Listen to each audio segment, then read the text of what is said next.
한국직업방송과 연합뉴스TV가 함께 만드는 취업 전문 뉴스 투데이 고용플러스입니다. 정부가 비정규직 남발을 막기 위해 2007년 비정규직법을 시행했는데요. 그 효과를 보니 기대와는 달리 고용은 줄고 법의 보호를 못 받는 비정규직이 오히려 늘어났다는 분석이 나왔습니다. 요즘도 비정규직의 정규직화가 추진 중인 만큼 대책 마련이 필요하다는 지적입니다. 김동욱 기자입니다. 정부는 2007년 비정규직 남용 억제와 정규직 전환 촉진을 위해 비정규직법을 시행했습니다. 계약 후 2년이 지나면 기간제 근로자는 무기계약직으로 전환하고 파견 근로자는 직접 고용하도록 하는 내용입니다. 하지만 이런 비정규직 규제는 의도했던 효과를 내지 못했습니다. 국책연구기관 한국개발연구원 KDI가 2007년 비정규직법 시행 뒤 4년간 고용 사정을 분석한 결과 전체 고용은 줄었고 비정규직을 억제하자 대신 규제 대상이 아닌 용역과 도급이 늘면서 이 부문의 비정규직 사용이 오히려 늘어난 겁니다. 갈수록 심화하는 비정규직 문제는 이제 민감한 사회 이슈로 번지고 있습니다. 민주노총 비정규직 노조원들은 최근 현대기아차와 한국GM자동차 본사가 비정규직 근로자들을 불법 파견했다고 주장하며 대검찰청 앞에서 농성을 벌였습니다. 법의 사각지대에 놓인 택배 대리운전 기사 등 특수직 노동자들도 국회를 찾아 노동기본권을 요구하고 있습니다. 노동자들 사이에 벽을 만들었고 분열을 촉진시켰고 임금과 복지 등에서 차별이 생기고 확대되었다. 비정규직 규제를 개선하는 동시에 임금 근로시간 등 정규직의 근로조건을 유연하게 만드는 방안도 고민이 필요한 때라는 지적이 나옵니다. 연합뉴스TV 김동욱입니다. 최저임금 인상 등으로 지금 중소기업과 소상공인들이 어렵다는 이야기는 새삼스럽지 않습니다. 그런데 정작 이 문제를 해결할 책임이 있는 장관은 정책 성과가 나타나기 시작했다는 자평을 내놨습니다. 정책과 현장의 엇박자가 아닌가 싶습니다. 한상용 기자입니다. 홍종학 중소벤처기업부 장관의 취임 1주년 간담회. 홍 장관은 민간이 제안하고 정부가 뒷받침하는 정책들의 성과가 두드러졌다고 자평했습니다. 대기업과 중소기업 간 협력이 개선되고 중소기업 생산성은 높아졌으며 서민경제 부담은 줄었다는 겁니다. 어려움이 계신 분들이 꽤 있겠지만 이전보다는 상대적으로 좀 안정적으로 할 수 있게 된 거고요. 하지만 장관의 발언은 현장 체감과는 거리가 있어 보입니다. 실제 올해 중소제조기업 생산은 글로벌 금융위기 때인 2009년 이후 가장 큰 폭으로 줄었습니다. 최저임금이 인상되고 근로시간이 급격히 단축되고 한꺼번에 발생한 이러한 문제 때문에 우리 중소기업인들은 특히 어렵고 재계도 중기부가 추진한 협력이익 공유제가 평가를 동반한 사실상 강제적 제도라며 부담스럽다고 토로합니다. 소상공인 역시 중기부 역할에 실망하기는 마찬가지입니다. 중기부에서 할 수 있는 그런 실질적 정책이나 이런 것들은 많이 부족하고요. 그런 면에서 소통도 많이 부족했다고 생각합니다. 하지만 홍 장관은 중기부의 지원이 사상 최대라며 문제는 구조적인 데 있다고 강조했습니다. 구조적인 문제가 있습니다. 중소기업들이 이 대기업들의 종속된 기업들을 중심으로 이렇게 굉장히 많이 우리가 되어 왔는데 지금 그런 것들이 경쟁력을 잃어가면서 정부 나름의 정책 노력도 중요하지만 현장의 체감 상황을 파악하고 소통하는 게 더 시급해 보입니다. 연합뉴스TV 한상용입니다.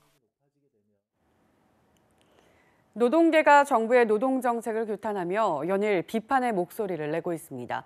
민주노총은 21일부터 총파업에 들어가겠다고 밝혔고 한국노총 역시 총력투쟁을 예고했는데요. 앞으로 노사정의 hom로를 예고하고 있습니다. 조성음 기자입니다. 비정규직 제로, 22일 총파업 등 피켓을 든 노동자들이 광화문 광장에 모였습니다. 내일부터 총파업에 들어가는 민주노총이 총파업 선언 기자회견을 연 겁니다. 민주노총은 현 정부가 약속했던 노동개혁은 사라지고 노동계약만 남았다고 규탄했습니다. 모든 노동자의 단결과 교섭, 파업할 권리 보장을 위해 ILO 핵심 협약을 비준하고 노동관계법 개혁 착수를 촉구할 것이다. 한국노총 역시 현 정부의 노동정책이 점점 후퇴한다며 강도 높게 비판하고 있습니다. 청와대와 정부 여당에 강력히 경고합니다. 노동존중 정책 기조를 거스리는 일체의 시도를 즉각 중단하십시오. 특히 최저임금제도 개혁과 탄력근로제 단위시간 확대를 일방적으로 추진할 경우 총력투쟁에 나서겠다고 밝혔습니다. 오는 22일 사회적 대타협을 위한 경제사회노동위원회가 출범하지만 노동계가 총력전을 예고한 상황에서 타협점을 찾기까진 험난한 상황이 예상됩니다. 연합뉴스TV 조성음입니다. 노동인권단체 직장갑질 119가 직장인을 대상으로 조사한 갑질 지수를 발표했습니다. 직장인들이 일터에서 겪는 갑질을 수치화해 측정한 조사는 이번이 처음인데요. 김수강 기자가 전해드립니다. 직장갑질 119가 직장인을 대상으로 진행한 조사 결과 우리나라 직장 10곳 중 3곳은 불법 갑질이 만연한 것으로 나타났습니다. 경제협력개발기구 중 최장 노동시간이라는 열악한 환경을 증명이라도 하듯 노동시간과 관련한 갑질이 두드러졌습니다. 직장인 10명 중 4명은 정해진 근무시간 외 조기 출근이나 야근을 강요한다. 연차 휴가를 자유롭게 사용할 수 없다고 답했습니다. 10명 중 5명은 시간 외 수당을 지급받지 못하거나 일부분만 지급받는다고 답했습니다. 직장에서 경험하는 폭언과 폭행도 상당수였습니다. 10명 중 2명은 상사가 물건을 집어던지거나 폭행을 한다고 답했고 직장에서 상사가 성희롱이나 성추행을 한다는 응답도 20%를 넘었습니다. 직장갑질 119는 이러한 갑질의 대다수가 근로기준법은 물론 현행법을 위반하는 것도 수두룩하다고 지적했습니다. 특히 회식과 단합대회 등 행사와 관련된 문항들도 평균을 웃도는 갑질 지수를 보였습니다. 업무 이외에 행사를 강요하고 이런 것을 따르지 않았을 경우에는 인사상 불이익 등 특히 여성 비정규직이거나 저연차의 직원들이 이런 직장 갑질은 주 52시간 이상 일하는 장시간 노동자일수록 또 월 200만 원 미만을 버는 저임금 노동자일수록 더 많이 경험하는 것으로 나타났습니다. 연합뉴스TV 김수강입니다. 각종 경제 지표가 하향 곡선을 그리면서 기업 실적 전망치도 낮아지고 있습니다. 당장 기업들의 4분기 실적 전망 하향 조정이 잇따르고 있는 건데요. 사정이 이렇다 보니 주식시장 역시 반등 기대감이 옅어지고 있습니다. 박진영 기자의 보도입니다. 정부의 계속된 부양책과 한국은행의 완화적 통화기조 유지에도 경제 지표는 하향세를 벗어나지 못하고 있습니다.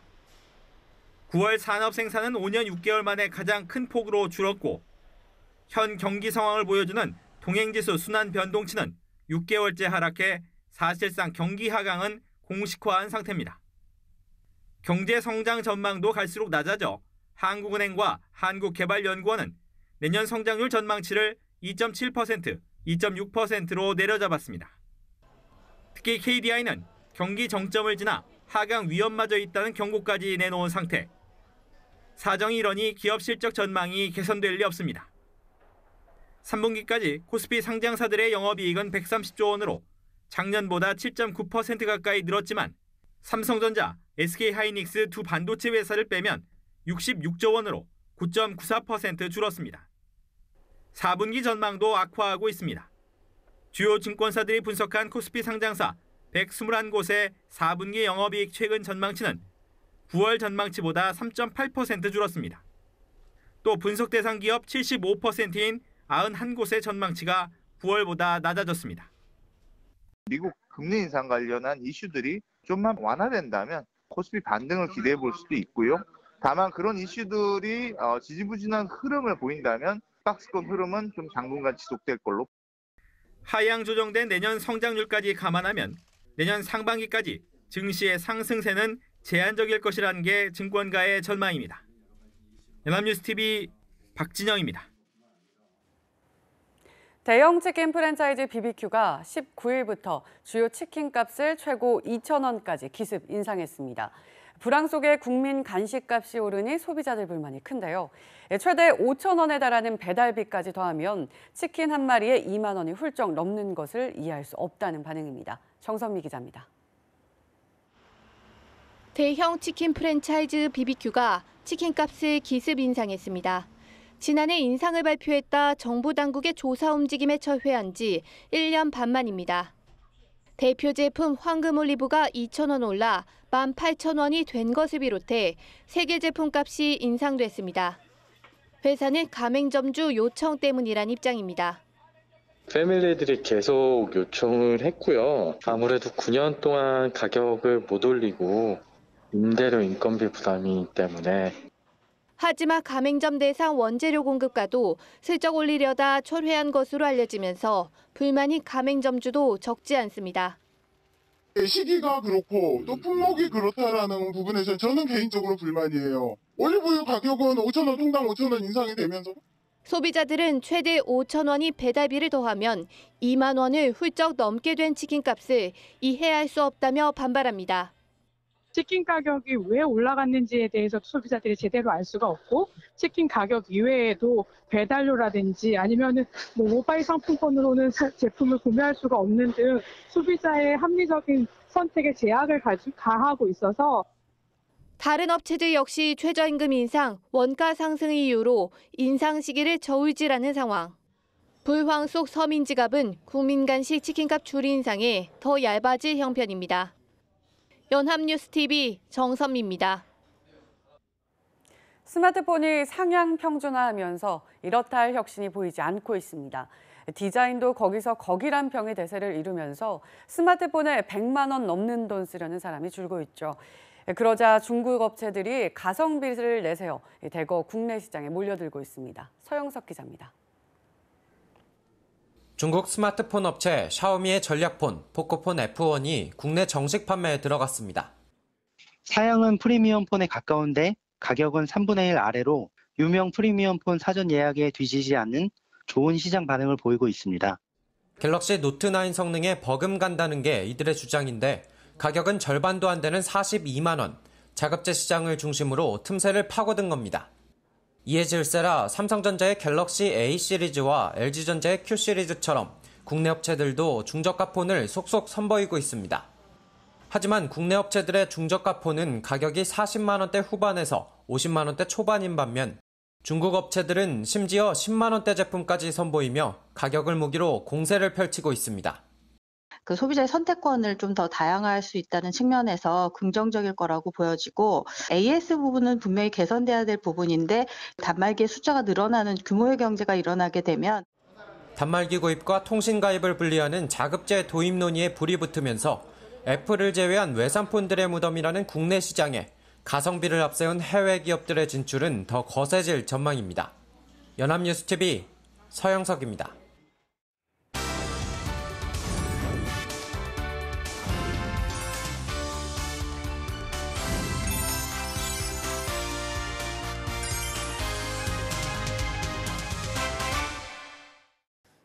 네, 사회적으로 핫한 이슈를 키워드로 알아보는 핫키워드 시간입니다. 안치홍 아나운서 안녕하세요. 안녕하세요. 핫키워드 시간입니다. 이 겨울이 오기도 전인데 대기업에 칼바람이 불고 있습니다. 바로 감원이 시작된 건데요. 이 대기업에 불어닥친 감원 칼바람 핫키워드에서 알아봅니다. 네, 고용 한파도 여전히 이어지고 있는데 이번엔 감원의 칼바람이 닥쳤군요. 게다가 대기업이라면 상대적으로 내실이 튼실한 기업들이 많은데 어떻게 감원이 시작된 건가요? 네, 말씀하셨다시피 대기업은 상대적으로 다른 기업들에 비해 경영 구조가 탄탄한 곳이 많습니다. 하지만 이번 감원 칼바람이 충격적인 이유는 이 같은 구조 속에서 지금까지 한 번도 인력 감축이 없었던 기업들도 포함됐기 때문인데요. 가장 대표적인 기업이 현대카드입니다. 2001년 창사 이래 단 한 번도 인력 감축이 없었던 현대카드에서 이 대규모 인력 감축을 계획하며 2,430여 명의 직원 중 400여 명 정도를 감원 대상으로 보고 있다고 합니다. 네, 17년 가까이 감원이 없었던 기업에서 직원의 16% 가까이를 줄이겠다는 거네요. 어떻게 이 같은 일이 발생한 건가요? 네, 이유는 바로 이렇습니다. 이 신용카드 수수료 인하 정책에 따른 수익 악화와 다른 카드사와의 경쟁에서 밀리며 영업이익률이 악화된 건데요. 2010년 15.87%였던 현대카드의 영업이익률이 지난해에는 8.57%로 반토막이 나버렸는데요. 참고로 직원 수가 현대카드보다 적은 KB국민카드나 신한카드의 영업률도 두 자릿수대를 유지하고 있습니다. 반면 인건비 규모를 따질 수 있는 연간 급여 총액은 7년 사이 69.31%가 증가해서 감원이라는 어쩔 수 없는 카드를 꺼내게 된 겁니다. 네, 수익률 악화가 이 감원으로 이어졌다는 사실이 너무나도 안타까운데요. 기업의 입장에서도 지금까지 함께 걸어왔던 직원을 구조조정시키는 것이 결코 쉽지만은 않았을 것 같습니다. 그렇습니다. 하지만 직원을 처음으로 내보내야 하는 기업은 현대카드만이 아니었습니다. LG 디스플레이 역시 지난 10월 창사일에 처음으로 희망퇴직 신청을 받았는데요. 규모 역시 3,000명에 육박합니다. 이번 희망퇴직은 입사 5년 차 이상 생산직을 대상으로 36개월치 고정급여 등을 지급하는 조건으로 실시하고 있다고 밝혔는데요.